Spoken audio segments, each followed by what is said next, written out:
할렐루야. 여러분을 축복합니다. 아멘. 오늘 디모데전서 6장 6절부터 10절까지 말씀으로 하나님의 사람으로 살자, 하나님의 사람으로 살자, 이런 제목으로 말씀의 은혜를 나누고자 합니다. 우리는 이 세상 속에서 살아가는 하나님의 자녀들입니다. 하나님은 세상의 모든 것을 창조하시고 아담에게 에덴 동산을 선물로 주셨습니다. 에덴 동산은 아담의 모든 필요가 완벽하게 갖춰진 장소였습니다. 그런데 하나님이 아담에게 에덴 동산을 주시면서 맡기신 중요한 역할이 있습니다. 우리는 이 역할이 무엇인지 잘 살펴보아야 됩니다. 말씀 같이 읽습니다. 여호와 하나님이 그 사람을 이끌어 에덴 동산에 두어 그것을 경작하며 지키게 하시고. 아멘. 사랑하는 성도 여러분, 하나님이 아름답게 만드신 에덴 동산을 아담에게 주시면서 맡기신 역할이 무엇입니까? 그것을 경작하며 지키게 하셨습니다. 다시 말해서 에덴 동산을 돌보고 지키게 하신 것이죠. 하나님은 그 사람을 이끌어 그곳에 두셨습니다. 사실 오늘 살아가는 이 세상의 자연 만물도 하나님이 우리에게 선물로 주시면서 잘 지키고 갖고 오라, 이렇게 명령하셨거든요. 근데 우리가 그 하나님의 명령에 순종하지 않고 환경을 파괴하고 그냥 쓰레기를 막 버리고 하나님이 만드신 이 자연 만물을 망가뜨리고 있는 것을 보게 됩니다. 사람에게 필요한 모든 것을 준비해 놓으신 다음에 사람을 이끌어 에덴 동산에 주셨다는 이 말씀은 우리에게 아주 중요한 사실을 알려줍니다. 즉, 사람의 모든 필요는 하나님이 준비하시고 채워주신다는 거죠. 여러분 믿습니까? 마치 결혼을 하고 나면 이제 아기를 낳게 되잖아요. 그럼 신혼부부가 하는 일이 뭐예요? 앞으로 태어날 아기를 위해서 다 준비하죠. 벽지색도 애가 보는지 안 보는지도 모르면서도 그냥 아주 이쁘게 해놓죠.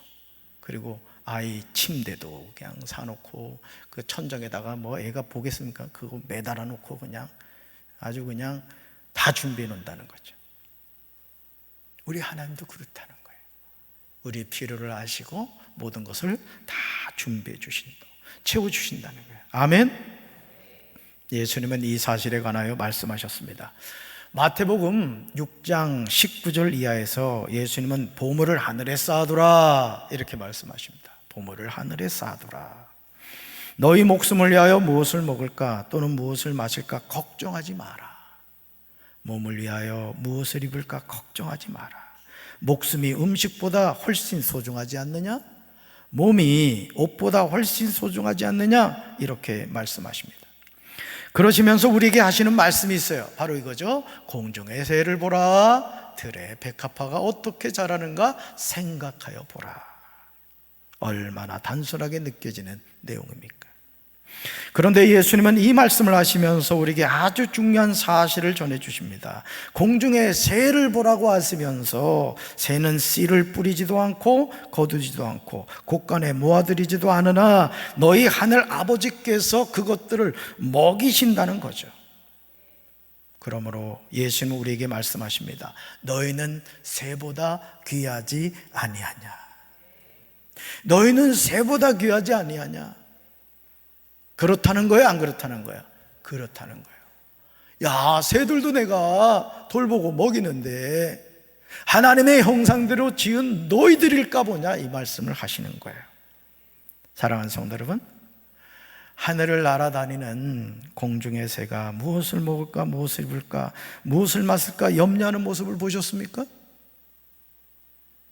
그런데 새들이 염려하지 않는 이유가 있다는 거죠. 그것은 하늘 아버지께서 공중의 새들을 먹이신다는 사실입니다. 예수님은 우리가 의복을 위하여 염려하는 것을 잘 아십니다.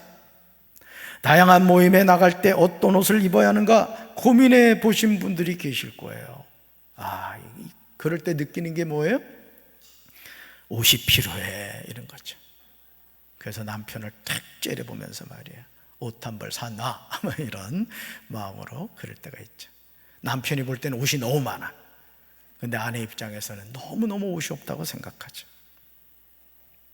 그러시면서 하시는 말씀이, 오늘 있다가 내일 아궁이에 들어갈 들풀도 하나님께서 이와 같이 입히시거든. 하물며 너희들을 입히시지 않겠느냐고 반문하시면서 이렇게 말씀하십니다. 믿음이 적은 사람들아, 믿음이 적은 사람들아. 무슨 말이에요? 하나님이 먹이시고 입히신다는 그 사실을 우리는 믿음으로 아멘해야 될 줄로 믿습니다. 여러분, 우리 아이들이요, 걱정 안 합니다. 그냥 자식 낳은 죄가 뭔지 아주 당당하게 요구하잖아요. 우리 이내도 그럽니다. 체크카드에 월 5만 원씩 넣어주는데, 그거 딱 했는데 돈이 없잖아요. 그 엄마한테 아주 인상 쓰면서 그럽니다. 왜 돈 안 넣냐고. 아주 자식이 왼수라니까. 왜 그래요? 부모님이니까. 여러분, 하나님이 기도 응답 안 해주면 조금 째려보시기 바랍니다. 왜 그러시냐고. 우리를 먹여주시고 입혀주시는 하나님이 우리 아버지신 줄로 믿습니다. 삶의 여정에서 저와 여러분이 계속해서 염려하는 내용이 무엇입니까? 마태복음 6장 31절에서 예수님이 말씀하시듯이 무엇을 먹을까, 무엇을 마실까, 무엇을 입을까, 이 내용이 아닙니까? 그런데 예수님은 이런 것들을 뭐 하지 말아라? 염려하지 말아라, 이렇게 말씀하십니다. 왜냐하면 하늘 아버지께서 이 모든 것이 우리에게 있어야 할 줄을 아시기 때문입니다. 그러므로 예수님은 저와 여러분에게 정말 구해야 하는 것이 무엇인지 말씀합니다. 우리가 예수님의 이 말씀을 듣고 순종하면 보물을 하늘에 쌓아두는 것입니다. 그렇다면 우리가 하나님의 자녀로서 예수를 그리스도로 고백하는 그리스도인으로서 어떤 삶을 살아야겠습니까? 마태복음 6장 33절에서 예수님은 이 질문에 관하여 정확하게 대답하고 계십니다. 그리고 어떤 자세로 살아야 하는지 이어서 34절에서 말씀하십니다. 우리는 이 세상을 벗어나 살지 못합니다. 그러나 이 세상을 살아가는 삶의 원칙이 있습니다. 우리 말씀 같이 읽습니다. 그런즉 너희는 먼저 그의 나라와 그의 의를 구하라. 그리하면 이 모든 것을 너희에게 더하시리라. 그러므로 내일을 위하여 염려하지 말라. 내일은 내일이 염려할 것이요 한날의 괴로움은 그날로 족하니라. 아멘. 사랑하는 성도 여러분, 저와 여러분의 삶에서 먼저 요구되는 것이 무엇입니까? 무엇을 먹을까, 무엇을 마실까, 무엇을 입을까, 이 세 가지가 아닙니까? 그런데 예수님은 너희는 먼저 하나님의 나라와 하나님의 의를 구하라고 하십니다. 그렇게 할 때 우리에게 필요한 무엇을 먹을까, 무엇을 마실까, 무엇을 입을까 등이 해결된다는 거죠. 우리가 이 세상을 살면서요, 여러분, 하루를 살면서도 삶의 우선순위가 있습니다. 한 달을 살면서도 삶의 우선순위가 있는 거예요. 우리 일생을 살면서 삶의 우선순위가 있습니다. 꼭 해야 하는 일이 있고 하지 않아도 될 일이 있다는 것이죠. 저는 우리 살아가는 성도 여러분들이 정신없이 바쁘게 살아가는 인생이 아니라 꼭 해야 할 일을 우선적으로 할 수 있게 되길 주님의 이름으로 축원합니다. 삶의 여정에서 우리는 수많은 염려 속에 살아갑니다. 특히 내일을 위한 염려는 우리로 잠 못 들게 만들 때가 많습니다. 그런데 예수님은 내일을 위하여 뭐 하지 말라? 염려하지 말라는 거예요. 따라합시다. 내일을 위하여 염려하지 말라. 왜냐하면 내일 걱정은 내일이 맡아서 할 것이고 한날의 괴로움은 그날에 겪는 것으로 족하다는 것이죠. 이것이 그리스도인의 삶의 바른 태도이고 자세라는 거예요. 그래서 하루를 시작할 때도 감사함으로 시작하고 하루를 마칠 때도 감사함으로 마무리하시기 바라요. 마음에 불편함을 갖고 잠들지 마십시오. 그래서 성경에서는 부부 사이에서도 불편한 일이 있을 때 반드시 그것을 잘 풀고 잠을 자라는 거예요. 마귀에게 틈을 주지 말라는 거예요. 마음에 여러분 근심과 염려를 가지고 잠을 자면요, 잠도 오지 않는다고요. 여러분, 하나님은 우리가 범사에 감사하기를 원하시는 줄로 믿습니다. 하나님은 성경 66권을 통하여 우리가 하나님의 자녀로 어떻게 살아야 하는지 계속해서 말씀하십니다. 우리가 하나님의 자녀로 산다는 건 원칙과 기준이 있습니다. 만약 자신이 하나님의 자녀라고 하면서 하나님이 제시하시는 기준과 먼 삶을 산다면 그런 사람은 하나님의 자녀라고 할 수 없습니다. 군인은 부대 안에 있을 때 군인으로 보호를 받는 거예요. 무단으로 탈영하면 탈영병이 되는 거예요. 우리 하나님의 자녀도 마찬가지입니다. 하나님의 말씀 가운데 우리가 순종하며 살아갈 때 우리가 하나님 자녀의 권세를 누리며 살게 되는 줄로 믿습니다. 그러기에 우리는 말씀을 바로 알아야 합니다. 오늘 우리 주변에는 수많은 사이비단이 있습니다. 신천지, 하나님의 교회, 구원파, 제7일 안식교, 여호와의 증인, 몰몬교, 그리고 요즘 급속히 퍼지고 있다는 전능신교입니다. 전능신교라는 이단은 은밀한 곳에서 보통 3명에서 5명이 만나며 모임 인원이 최대 7명을 넘기지 않고 성경을 공부하지 않고 찬송가도 부르지 않으며 기도도 하지 않습니다. 전능신교도 신천지처럼 몰래 교회 침투하여 알곡을 모은다고 말합니다. 그러니 여러분, 오늘 수많은 이단들이 하나님의 백성들을 도둑질해 가고 있어요. 여러분, 신천지가 25만이라요 하나님의 교회가 10만 명이 넘는다고요. 수많은 사이비 이단들 가운데 많은 사람들이 정통교회에서 신앙생활을 하다가 미혹이 되어서 넘어간 거예요. 여러분, 우리와 같이 같은 교회에서 하나님을 섬기던 그 사람이 은밀하게 접근한 그 사이비 이단에게 잘못된 이끌림을 받아서 여러분, 지옥을 향해 가고 있다는 거예요. 여러분, 생각해 보세요. 억울합니까? 억울하지 않습니까? 너무너무 억울한 일이에요. 오늘 이런 일들이 비일비재하고 일어나고 있습니다. 여러분, 정신을 차리고 오직 예수 그리스도만을 따라가는 우리 성도들 되기를 주님의 이름으로 축원합니다. 한국 기독교 이단 상담소 협회장 진용식 목사가 동방번개 상담 세미나에서 전능신교라고 불리는 동방번개는 한국 교회가 중국발 이단으로 규정한 전능하신 하나님 교회를 일컫습니다. 그러니까 유학간 유학생들을 통해서 이제 포교를 한 거예요. 저와 여러분이 말씀을 바로 알고 깨어있지 않으면 미혹되기가 쉬워요. 디모데전서 6장 6절에서 바울은 우리가 그리스도인으로서 어떤 자세를 가져야 하는지를 제시하고 있습니다. 바울은 디모데전서 6장 3절부터 말씀과 경건에 관한 교훈을 하고 있습니다. 그런데 여기서 언급하고 있는 내용이 먼 남의 일이 아님을 알게 됩니다.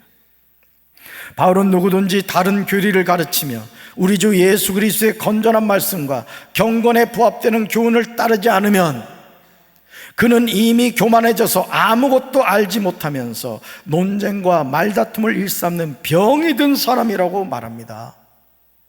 주님의 몸된 교회 안에서 신앙생활을 하면서 영적으로 병든 사람이 있다는 거예요. 병든 사람이.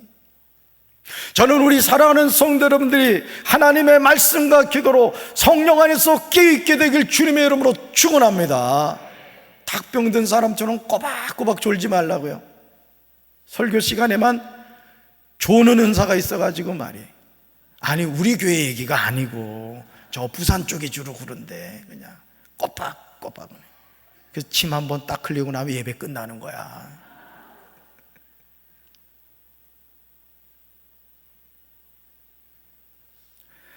이런 교만한 삶이 아니라 겸손히 살아야 될 줄로 믿습니다. 변론과 언쟁을 좋아한대요. 투기와 분쟁과 비방과 악한 생각이 나지 않게 해야 돼요. 주님의 몸된 교회 안에서는 서로 사랑하고 세워주고 아껴주시길 바랍니다. 예를 들어 오늘 아주 할렐루야 성가대 찬양 너무 잘했어. 보니까 특별 과외한 보람이 있네. 우리 지혜자 남자 파트가 특히 좋았어 오늘. 근데 예를 들어 찬양을 하다가 실수를 하는 경우가 있다고. 그런 경우 있거든요. 실수로 먼저 나가는 거야, 반박자를. 그러면 이제 끝나고 나서 이 사람은 막 식은땀이 나는 거야. 수많은 성가대원들이 자신을 향하여 똑바로 해, 이럴 게 걱정이 돼가지고, 우리 교회 얘기 말고 부산에서 그런데, 그럼 상처를 받는 거지. 여러분, 주님의 몸된 교회 안에서 우리가 서로 사랑해야 될 줄로 믿습니다. 허물을 덮어줄 수 있는 우리 성도들 되시기를 주님의 이름으로 축원합니다. 마음이 부패해지지 않도록 늘 예수 그리스도의 보혈로 깨끗하게 씻어야 될 줄로 믿습니다. 진리를 잃어버리는 삶이 아니라 진리이신 예수 그리스도를 늘 모시고 살아야 돼요. 여러분, 이단의 공통점이 뭔지 아십니까? 예수를 부인해요. 예수를 실패자로 봅니다. 그러나 우리의 구원자는 오직 예수 그리스도밖에 없는 줄로 믿습니다. 할렐루야. 매 순간 경건을 이익의 방도로 삼는 망령된 삶이 아니라 구별된 삶을 살아야 돼요. 그러나 바울이 고백하고 있듯이 자족하는 마음이 있으면 경건은 큰 이익이 되죠. 경건을 이익의 방도로 생각하느냐, 아니면 자족하는 마음을 통해서 경건이 큰 이익이 되느냐, 이것은 저와 여러분이 경건을 어떤 방도로 생각하느냐에 달린 겁니다. 그렇다면 우리는 어떻게 자족하는 마음을 가지고 살아갈 수 있을까? 이런 삶에 관하여 마태복음 6장 26절에서 예수님은 공중나는 새를 보라고 하셨고, 이어지는 28절에서 들의 백합화가 어떻게 자라는가 생각하여 보라고 말씀하셨습니다. 공중의 새는 염려하지 않습니다. 언제나 자족하는 마음을 가지고 살아가죠. 그래서 여러분, 새가 왜 우는지 아세요? 새가 왜 우는지 아세요? 해석이 안 되는구나. 새가 우는 이유가 감사합니다, 감사합니다 하는 거야. 소리는 달라도 내가 딱 통역을 해보니까 아버지 감사합니다, 아버지 감사합니다 하는 거예요. 까마귀는 깍깍하고 까치는 까치까치 하는 거야. 동일한 의미는 뭐다? 하나님 감사합니다. 그러니 하나님이 너무 감동하셔가지고 다 먹여주시는 거야, 먹여주시는 거야. 우리 사랑하는 성도 여러분들도 감사하며 사시길 바랍니다. 우리가 언제나 인정해야 하는 중요한 사실은 하늘 아버지께서 우리가 필요로 하는 것들인 무엇을 먹을까, 무엇을 마실까, 무엇을 입을까 등을 다 알고 계신다는 거예요. 여러분, 부모가 자녀 낳고 나면요, 그 다음부터 부모의 마음속에는 자녀에 대한 생각밖에 없습니다. 청춘 남녀가 가정을 이루고 이렇게 이제 살아가면서 때가 되면 아이가 생기잖아요. 그럼 그때부터 이 부모의 의식 속에는 어떤 생각이 있느냐? 이 아이에게 뭘 해줄까? 어떤 옷을 입혀줄까? 그냥 그 마음으로 가득 찬 거예요. 우리 부모님들 그래요, 안 그래요? 만난 것도 있으면 누구 주려고 그래? 남편을 줘야 되는데 자식을 준다고. 그러면 안 돼요. 만난 건 남편 주시기 바랍니다. 그래서 어느 할아버지가 그랬다 그러네. 나는 우리 집에서 사순이라나? 첫 번째는 애들이고, 그 다음에는 강아지고, 하여간 뒤로 다 밀렸다는 거야. 이 망할 세상이요, 진짜. 부모님이 첫 번째가 돼야지. 아멘 아무도 안 하잖아. 아멘 아무도 안 해.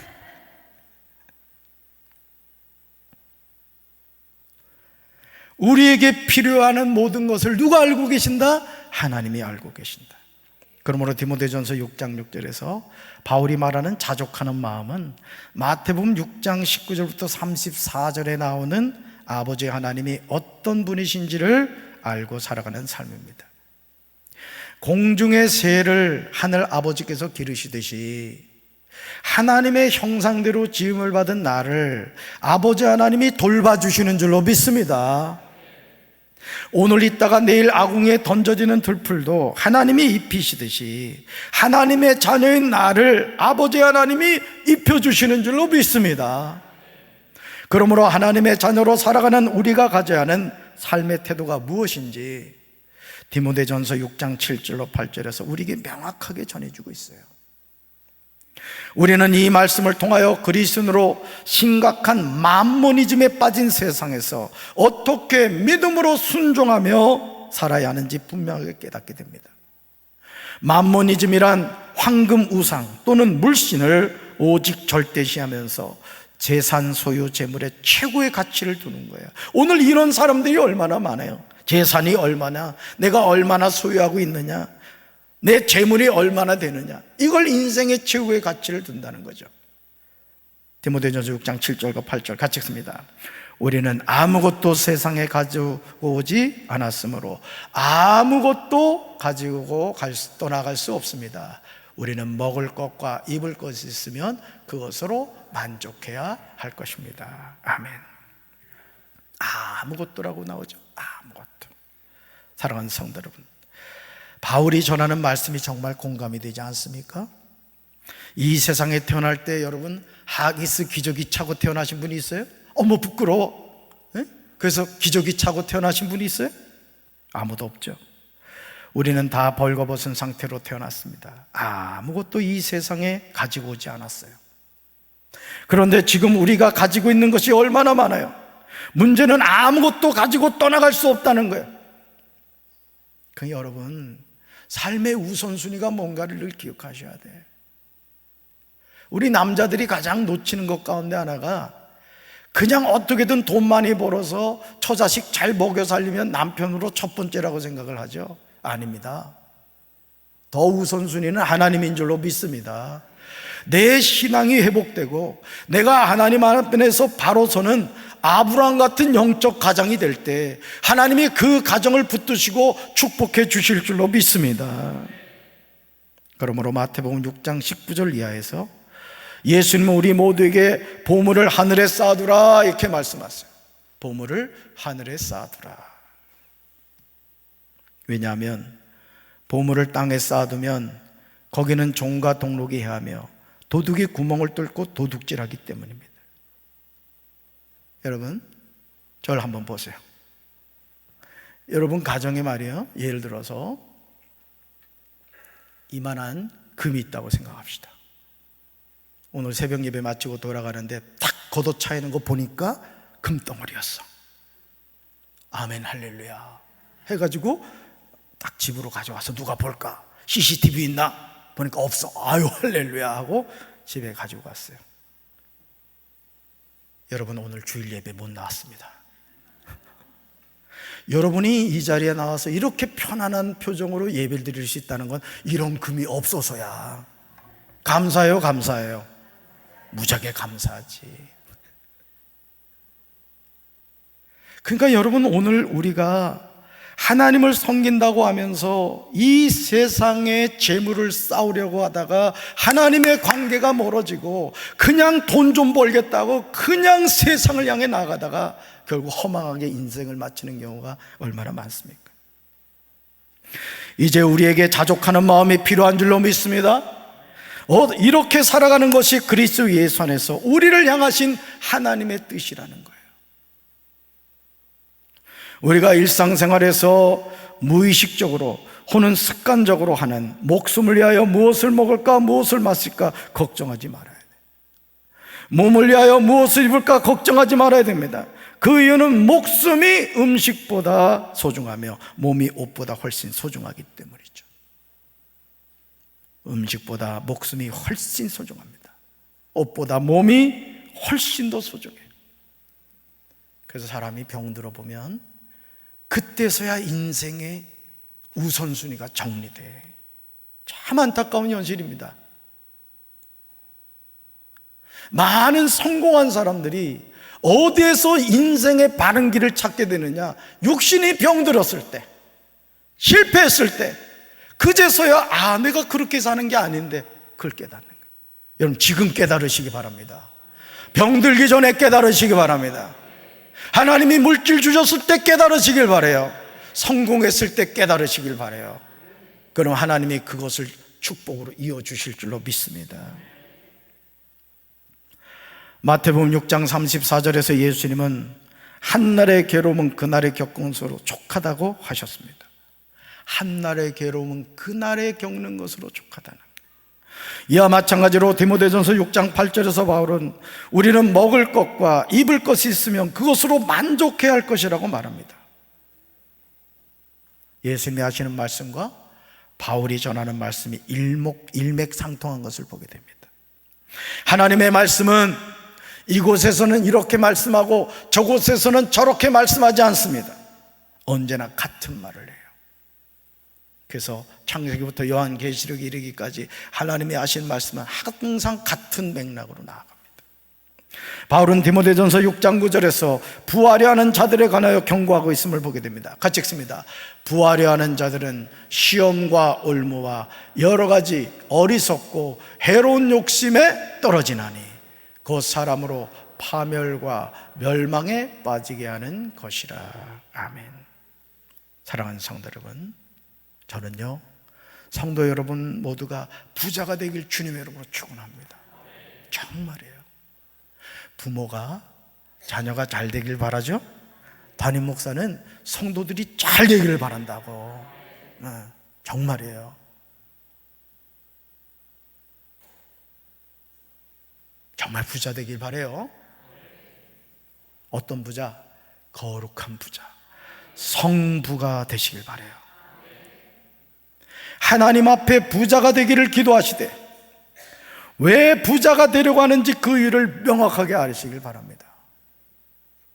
저는 가끔 매스컴에서 언젠가도 나왔습니다마는 어떤 회사의 회장님이야. 이 회장님이 여자분이신데 나이가 80이 넘었어요. 근데 자신의 재산이 700억인가 그걸 카이스트에 기증을 한 거예요. 왜? 나에게는 이 많은 재산이 필요가 없다는 거예요. 더 심한 경우에는요, 폐지 있죠, 폐지 박스 이런 걸 주어가지고 이제 그걸 팔아서 이제 돈을 모으신 할머니인데 1억 2천인가 하여간 모은 거예요. 이분한테 엄청난 큰 돈이죠. 근데 그거를 학교 장학금으로 기증하는 거예요. 내가 배우질 못해서 이렇게 살았는데 우리 젊은 세대들이 정말 공부 잘해서 정말 고생하지 않고 살면 좋겠다. 여러분 그게 쉽습니까? 다시 여러분들에게 축복합니다. 부자가 되십시오. 성부가 되십시오. 그러나 그 물질을 가지고 선한 일에 쓰실 수 있게 되길 주님의 이름으로 축원합니다.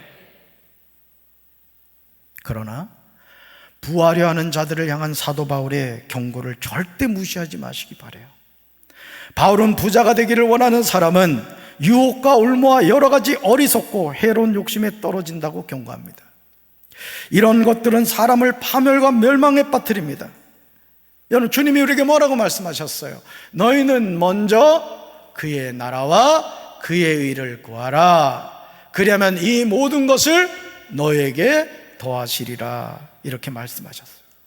여러분, 예수님의 이 말씀을 늘 기억하시기 바랍니다. 하나님의 자녀가 부자가 되어야 하는 이유는 다른 것에 목적이 있잖아요. 자신을 위하여 부자가 되는 것이 아닙니다. 하나님의 자녀가 부자가 되어야 하는 이유는 가난한 자에게 주기 위함인 거예요. 그래서 저는 우리 살아가는 성도들 가운데 그냥 수백억 대 부자가 나오게 되길 바라요. 그래서 여러분 주변에 가난한 사람들, 병든 사람들, 여러분 섬기게 되시길 바랍니다. 우리 교회에서 진짜 국회의원도 나오고 말이야, 도의원도 나오고 시의원도 나오고 시장도 나오고 읍장도 나오고 말이야. 그래서 이 지역 사회를 이끌어가는 리더들이 나오게 되길 바라요.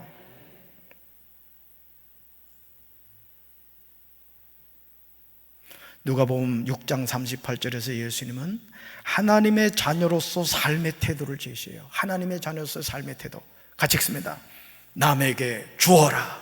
그리하면 하나님께서도 너에게 주실 것이니 되를 누르고 흔들어서 넘치도록 후하게 되어서 너희 품에 안겨주실 것이다. 너희가 되질하여 주는 그 되로 너에게 도로 되어서 주실 것이다. 아멘. 여러분, 이 대 알죠? 이 대가 말이죠, 저희 어머니 이렇게 하는 거 보니까 이 대가 그냥 여기다가 곡식을 담으면은 그냥 싹 깎으면은 얼마 안 들어가요. 근데 이거를 막 흔들잖아요. 그럼 꽉 찹니다. 그리고 꽉 채우는 거예요. 어떻게 주라고요? 그렇게 주라는 거예요. 꽉 주면. 우리 예수님이 어떻게 한다가? 그것보다 더 많이 주신다는 거예요. 할렐루야. 믿습니까? 누군가에게 도움을 받을 수 있다는 건 감사한 일이에요. 저도 개척교회 목회할 때 수많은 교회를 통해서 도움을 받았습니다. 그러나 누군가를 도울 수 있다는 건 더 감사한 일이에요. 저는 우리 사랑하는 성도 여러분들이 도움을 받는 인생이 아니라 도와주는 인생이 되길 주님의 이름으로 축원합니다. 우리가 남에게 줄 때 그리하면 하나님도 우리에게 주신다는 거예요. 어떻게 주십니까? 되를 누르고 흔들어서 넘치도록 후하게 되어서 너희 품에 안겨주신다는 거예요. 부하려 하는 목적이 이기적이면 그것은 미혹에 떨어지게 되죠. 부자가 되려는 목적이 선해야 될 줄로 믿습니다. 그렇지 않으면 시험과 올무와 여러 가지 어리석고 해로운 욕심에 떨어집니다. 사람으로 파멸과 멸망에 빠지게 합니다. 그러므로 우리는 돈의 속성을 알아야 돼요. 돈은 기름종에 불과합니다. 그러나 그 돈을 우상으로 섬기면 우리는 돈의 노예가 되고 맙니다. 돈을 사랑함이 일만하게 뿌리가 됩니다. 돈은 생명이 없는 사람이 만든 기름종에 불과하지만 그 돈을 사용하는 사람이 어떤 마음을 가지고 돈을 대하느냐에 따라서 돈은 자신을 대하는 방식대로 반응합니다. 내가 돈을 어떻게 대하느냐, 우상시하면 우상으로 우리에게 다가오는 거예요. 그런데 우리가 돈을 다스리면 다스림 안에서 돈은 아름답게 쓰이는 거예요. 부자가 되기를 원하는 사람은 유혹과 올무와 여러 가지 어리석고도 해로운 욕심에 떨어집니다. 이런 것들은 사람을 파멸과 멸망에 빠뜨립니다. 얼마나 불행해요. 재벌 총수들이 부모의 유산 때문에 싸우는 거 보라고요. 여러분, 오늘 우리 주변에서요, 부모가 하는 가장 나쁜 행동 가운데 하나가 뭔지 아십니까? 그거는 의미 없이 자녀들에게 돈을 많이 물려주고 죽는 거야.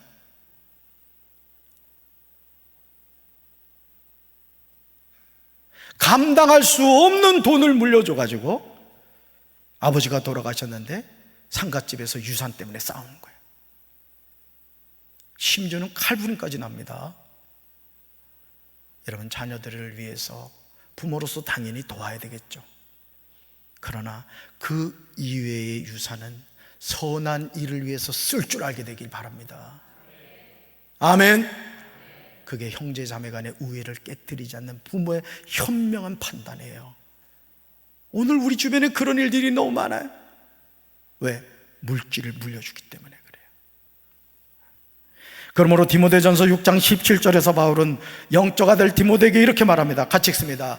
그대는 이 세상의 부자들에게 명령하여 교만해지지도 말고 덧없는 재물에 소망을 두지도 말고 오직 우리에게 모든 것을 풍성히 주셔서 즐기게 하시는 하나님께 소망을 두라. 아멘.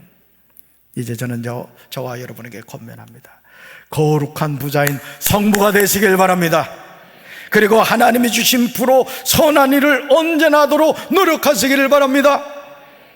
가난하고 어려운 사람들에게 나눠주고 베풀 때 맛볼 수 있는 참된 기쁨을 누리시길 바라요. 얼마나 감사한지 몰라요. 저는 우리 성도들이 다 그렇게 되길 바라요. 이것이 그리스도의 선에서 우리를 향하신 하나님의 뜻입니다. 여러분, 우리 열심히 일합시다.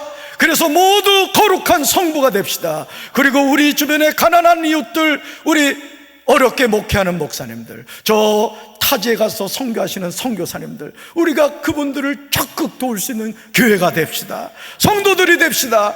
그래서 멋진 인생을 살아가는 우리 사랑하는 성도들 되기를 주님의 이름으로 축원합니다. 가슴에 손 얹읍시다.